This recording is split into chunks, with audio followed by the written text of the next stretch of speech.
What's up, baby dolls? The bears cannot shatter our dreams. We are gonna make it, Viking Warriors. Did you see what Donald Trump did today, friends? He came out and he confirmed that he supports the doggy dividend. The DOGE. The doggy. The DOGE. A tax refund. They dropped it out there and they're like, let's go with it. Let me say it again.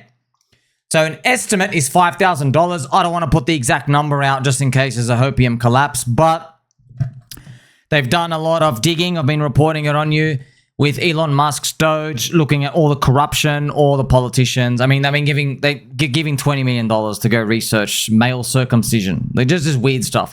They were giving millions and millions of dollars just to South Africa. Shout out to my baby dolls over there in South Africa. Giving you guys, the LGBTQ guys, just to hang out, just to do nothing, just hang out. Just random countries, $500 million given to some company just for like a contract for environment. All right, what about the environment? You draw a picture? Do you sit in the environment? What are you doing? It's kind of funny. So, the numbers, friends. Where's the $5,000 money come from? Well, it's look at this. The total savings, 55 billion and counting. Number of contracts they've cancelled. 2 of their size of government figures. Total wage, 2.5 million workers, 211 billion in wages. So they're thinking of giving 20% of the savings to people as a tax rebate or stimulus package, and then other 20% to pay off the debt. I don't know how much they're actually going to save, because if it's only like $50 billion, if you go look at every tax-paying citizen in America, you don't get that much, right? Well, actually, now that I checked the friends, you actually do get that much. If they save 250 billion and they give it to you as a tax, they give you like $1,250. I think that's for over 200 million people of America for the tax-paying citizens. Maybe it's even less. Maybe it's half of that. I've actually just found the real number. It's about 166 million people. So I was kind of guessing, all right. But yeah, they might find more. We'll see what happens. That'd be nice. I know they said $5,000. Maybe it ends up being $1,000, whatever. I mean, that's pretty good anyway, friends. Even if it's just $1,000, if they can do that and to hand it out, because there will be stories of people putting their $1,000 into crypto and they turn it into 10,000. And that's what happened in the zombie virus. So we'll see. But yeah, I was also wondering, why do you guys only use 11 million people? So Iceman, 55 billion gives $5,000 to 11 million people. So who, tax-paying citizens? I'm very curious where you get that number from, because there's 166 million tax-paying citizens, unless it's some sort of selection out here. But we'll see how it plays out, as long as it's just everybody is on board with what we need, friends. Remember, business ISM cycle to come back up. That's what we need. And really, it's all coming down to the US dollar. Okay, US dollar, DXY must go down this year. Must go down. That is stimulus for the whole world. Okay, that's pretty much a stimulus for America. We'll get to that. I've got some news as well. I don't know if it's good or bad. I'm just going to tell it to you. Okay. Do you remember Hayden? So Hayden from the market maker Cabal. Remember the poop pyramid, friends? So there's insider exchanges at Soylana, Jupiter, all the other insiders, exchange owners. He's second in line, right? Part of the market maker Cabal. It was him, and then they found some other Nassim guy out here where everyone says, oh, they're all just the greatest traders ever. They just roll a 7 in a row 19 times. Wow, they're so great, right? So the insider Cabal here, the rabbit hole is getting a bit deeper. He's got a sister. So this is her sister. She's a high-end escort. Okay, she's a high-end escort. Now, controversy. First thing people said is, what do you mean high-end escort? She's a 5. I know, friends. I know. This story just gets more and more wild the more we dive into it. If you're a lady out there, we all love and appreciate you, okay? You don't need to sell your body, you know? Have you seen what feet pics get on the internet these days? Now, when it comes to her, now, why do you think it's going deep down the rabbit hole? Check this out, friends. Do you remember when I covered Michael Saylor's New Year's Eve party? Where I said it was the disco ball, and I was like, man, this something looks wrong here. It just looks like it looks like some sort of like Freemason bow tie. I don't know, just something's weird's going on here. And they have the biggest grifters in the crypto industry who are basically murdering their user base, sending them to exchanges with 1% win rate, leverage exchanges. I'm like, that's weird. Why are you all there? Like, you call altcoin scams, but you have all the big Bitcoin leverage guys. If you tally up the money, altcoiners don't even hold a flame to the amount of money lost on the leverage exchanges. But in these picture, friends, so you have Michael Saylor, you have Sergey Nazarov, founder of Chainlink, but in the background is actually Hayden's sister, the Escort. She's just walking around. Man, it really is, man. Like, it's one big sausage-infested party with bugs and room temperature water, and none of us are invited. I don't want to be invited. You don't want to be invited. That's so weird, man. They all rub shoulders with each other and rub foreskins. Someone also used AI, friends. So actually, someone used AI to put her in some scantily clad clothing. This is actually the real picture, which is funny. Guess what? She uses her influence to get what she wants. So that's what the rumors around. Like, she ain't just your ordinary escort. She's not a ram bam, thank you ma'am type of lady, okay? It's more like, yo, can you give me the next ticker that you're going to shill? You know, that type. Now, obviously, I don't know. I'm having some fun here. But she's wiped all the history clean. Her LinkedIn has been wiped. And they found the cache. They found the actual cache up. She was at the crypto ball, you know? So, look, check her throat. She probably had everybody's balls down there at this crypto ball. My gosh. Yeah, it was a crypto ball. More like crypto balls. Jeez, take a bite of that cherry. It's not cherries. It's a hairy pair of nuts. So, it's interesting. Always these rabbit holes when they get uncovered, man. It's just like, it's so strange, man. That's why, like, just keep on the ear out. Keep on the ear out. You know, you're going to see more of this. We're going to be watching soy ETH ratio every day. I know there's a lot of pictures, friends. Like, man, market doesn't give a shit about your fundamentals, dude. The price reflects it. The market price is in the future. Like, at the tops, friends, you can't get worse from that entry, yeah? But at the tops, you have the most adoption, the most positive news, the most people, the biggest support. That's always at the tops. You don't get that at the bottoms. You don't get that midway. You get it at the top.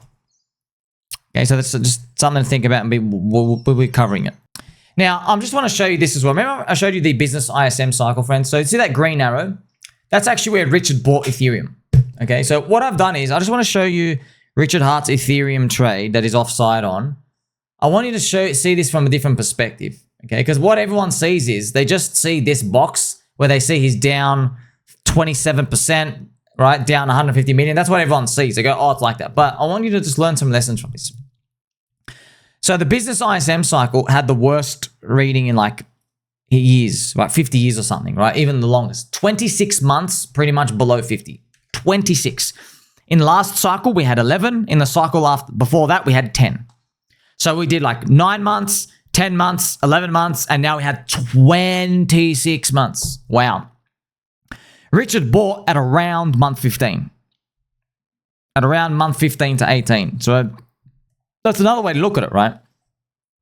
And we had that green arrow tip. So even though he was short, it was a good trade long term. Like he used spot. So I want you to think about it. A billionaire. He got a lot of things right in the past. Yes, he like sold the top of the day and everything. Okay, he used spot. And if he was just 2.5x leverage long, everything's wiped out. Okay. So the good news is though, we're now ticking above that. So that's the thing, friends. The market will make you pay a price. It will. And if you hold spot, yeah, the market forces you can only pay a price with the price itself. Time is not going to be punishing you.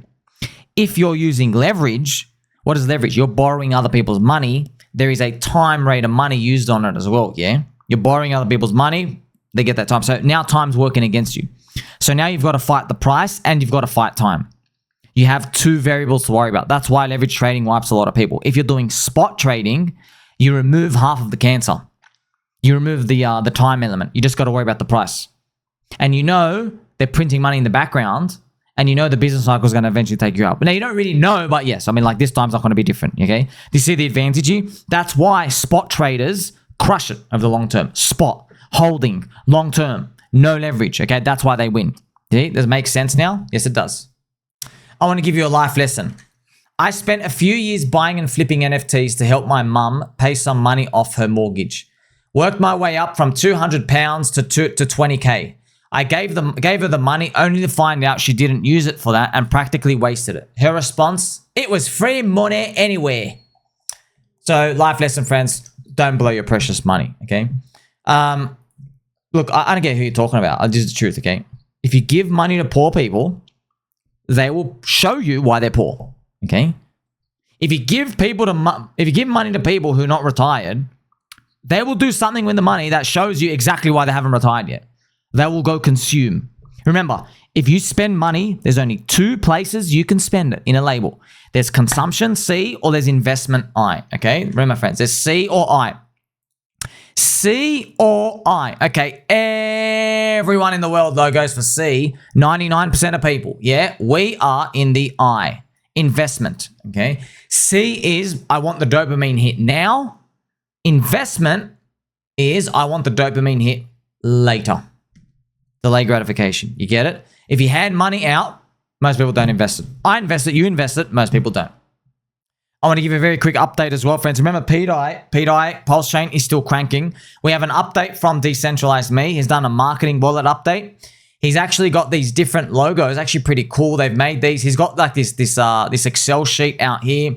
They're going to pay for these different services. So this is just going to be, these banners are just going to be spread around crypto industry. They're discussing like which influencers is paid influencers, different podcasts, just branching out. And it's a great step. It's just basically the community has had enough of all this insane trash attacking FUD. Hey. How come everyone loves the shit on PulseChain and Richard Hart? Okay, but when it comes to Soylana's giant unlocks and Galaxy and Pantera, who are literally VCs dumping on you, everyone's like, no, don't worry, don't believe the FUD. It's just all FUD. How come that?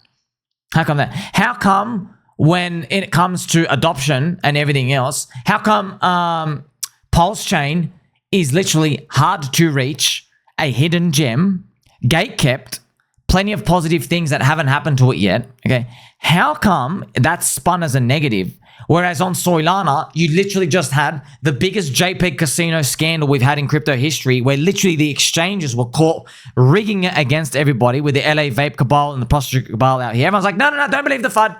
No, don't believe the FUD. How come? Well, we don't care, dude. The people are going to open their eyes. They've run out of money. Yeah, the casino only works as long as people keep having money. But if the casino is perceived to be a grift, no one's walking into the casino, dude. They know that the dealer's counting cards. They know that it's rigged against them. So PulseChain's fighting back. And remember, friends, I'm just going to show you his information asymmetry for you. PWBTC is a banner here. Yes, and pDAI as well. Okay, pDAI, the decentralized stablecoin. So just showing you, this is our edge. We know there's a community marketing campaign, part of the PulseChain thing. We are putting, there's a pDAI section and a PWBTC. Okay? Part of the campaign. So you're like, oh, wow. They're going to be part of the pack. Isn't that cool? Now, that's why, friends, when you look at it, you probably want the coin to go up in 2 seconds like the rest of us. But it doesn't work like that. Just got to exercise some patience even more. I know, friends, I've been waiting a long time. I know. I want it to go up in 2 seconds too, friends. This is pDAI out here. Still waiting. All these prices, friends. Like nothing's going up unless Pulse's speed goes up. That's it. It doesn't matter. This is peak on PulseChain. Nothing. You've got your wild unicorn alien ecosystem, but yeah, there's always a wild unicorn somewhere. We're looking for the collective. Also, shout out to Zach. Check this out, friends. This is a great banner by Decentralized Me. Shout out to Zach. Ethereum users are moving to PulseChain. Here's why. That's awesome. Just tell people the future. Ethereum users are moving to PulseChain. Here's why. That is fantastic. See how simple that is? Now, no one believes it, do they? No, they don't. I'll tell you what. Are you ready, friends? Are you ready? Or this happens. All you do is this, and you're like, okay, and then you start it. Ethereum users are bridging over to PulseChain. Here's why. XRP users are bridging over to PulseChain. Here's why. And then, by the way, they don't even read the essay. They just look at the green candle. You'll see. You wait for it. Kraken Exchange has been under fire from the wider crypto community. So instead of listing PulseChain, they listed Dave PortSoy's trash tokens, Jail, Stool, and Greed. So this is it. Hey, Kraken, how long are you going to continue sponsoring Dave PortSoy and his daily pump and dumps for? And then everyone, friends, literally going wild at work. When I post say, we love you. All these comments. Here's Damo. Please, for the love of Kraken, don't let him ruin the only exchange I publicly like. So they're tagging the CEO of Kraken. Big fan of the platform too, considering moving more of my funds off this. So yeah, friends, that's it. They're sponsoring his streams and like, Kraken, man. Like, man, you guys, you should have PulseChain on your exchange. Do yourselves a favor, okay? Give your customers a cheap hidden gem. Not expensive like your top signal, top blasted giga before you dropped it 80%. Not Dave PortSoy's, I'm just a regular American guy. Hey, everybody, I'm going to dump this coin. Regular American guy. So this is the thing. Dave PortSoy, he thinks just because he tells people he's going to rob them, that he's allowed to rob them. Well, guess what? The law prevents that, my friend. If you go to a judge, Dave PortSoy, and tell them, hey, judge, I'm a regular American guy. I told these regular American people I was going to do a regular American rug. The judge would be like, yeah, no. You can't tell somebody, yo, I'm going to walk into your house. I'm going to rob the gold out of your bar. I'm going to rob the chocolate out of your chocolate jar. Yeah, that doesn't make you now legally allowed to go rob somebody. Yo, I'm about to go put a water pistol to your head and I'm going to blow your brains out. Oh, Your Honor, I told him. Look, I recorded it. The law protects against that, okay? It protects against his coercion and stuff out here, but it doesn't matter. I'm just a regular American guy.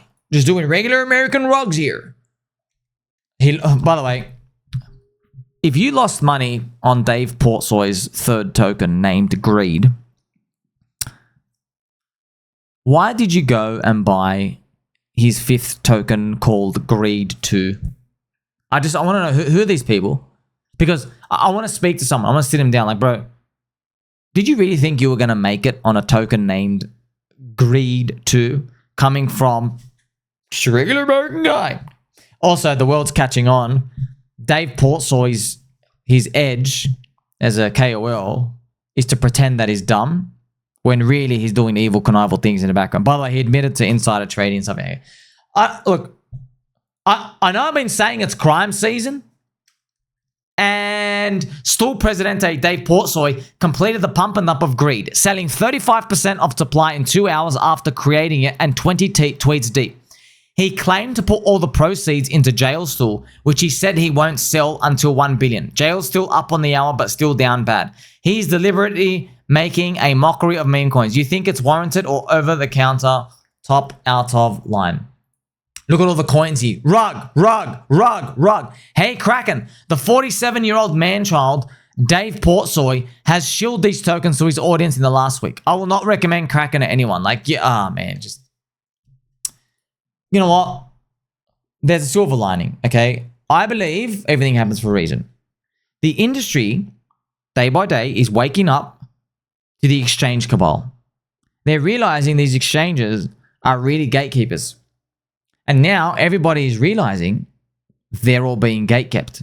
And all the junk is being pushed to the front. So now, once again, friends, it's a game of insiders and outsiders. It's not a game of black and white.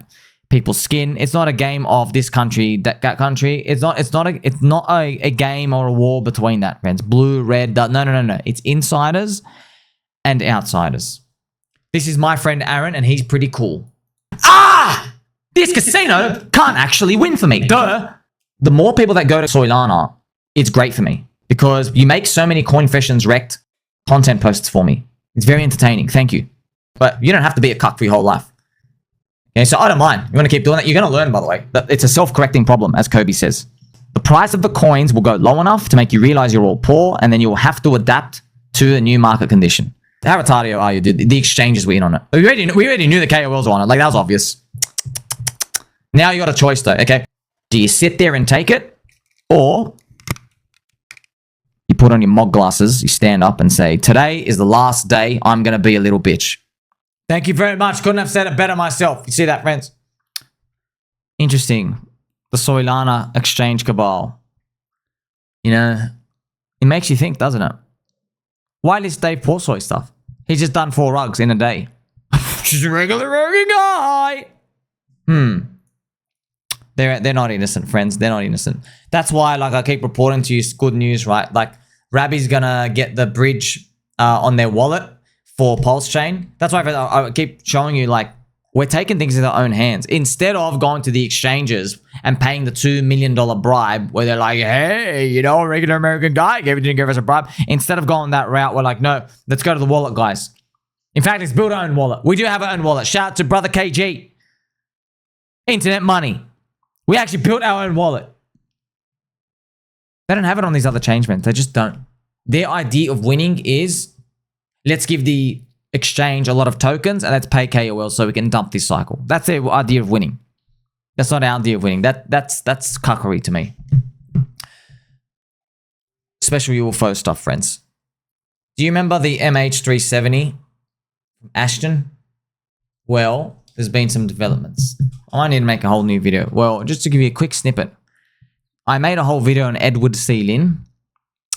They found his brother-in-law. Yeah. His brother-in-law, basically, now, it just turns out his brother-in-law was on that Danny Jones podcast 9 years ago. And the title of the podcast was How to Legally Kill Someone.